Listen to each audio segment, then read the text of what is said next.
ఈరోజు ఓపీలో ఒక పేషెంట్ నన్ను అడిగిన క్వశ్చన్ ఏంటంటే, డాక్టర్ గారు బీర్ తాగితే కిడ్నీలో రాళ్ళు కరిగిపోతాయంట కదా అని అడిగారు. నేను doctor Manikanta Suresh, kidney specialist, Suresh super speciality hospital Vinukonda. యాక్చువల్గా ఇది చాలా రాంగ్ కాన్సెప్ట్. చాలామందికి ఈ క్వశ్చన్ నన్ను ఫ్రీక్వెంట్గా అడుగుతుంటారు.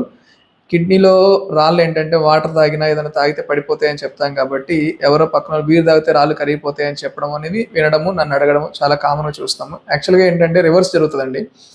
బీర్ అనేది ఏంటంటే దాంట్లో ప్యూరిన్ అనే కంటెంట్ ఉండడం వల్ల యూరిక్ యాసిడ్ తయారవుతుంది బాడీలో. దానివల్ల స్టోన్స్ ఇంకా పెరిగే అవకాశం ఉంటుంది, కొత్తగా తయారయ్యే అవకాశం ఉంటుంది. అలాగే బీర్ అనేది ఏంటంటే ఇట్స్ ఏ డయూరిటిక్ ఎఫెక్ట్ అనమాట. అంటే ఒంట్లో ఉన్న బాడీని బయటికి పంపించడం వల్ల డీహైడ్రేషన్ అనే కండిషన్ వల్ల ఇంకా స్టోన్స్ అనేది ఇన్సిడెన్స్ పెంచుతుంది. అలాగే ఉన్న స్టోన్స్ కూడా సైజ్ పెరిగే అవకాశం ఉంటుంది అనమాట. ఈ 2 రీజన్స్ వల్ల ఈ బీర్ అనేది ఎట్టి పరిస్థితుల్లోనూ కూడా కిడ్నీలో స్టోన్స్కి ట్రీట్మెంట్ అనే దానికి ఆప్షనే కాదు. దీన్ని సమర్థించుకొని మీరు బీర్ తీసుకోవడం అనేది చాలా రాంగ్ కాన్సెప్ట్ అండి. Thank you.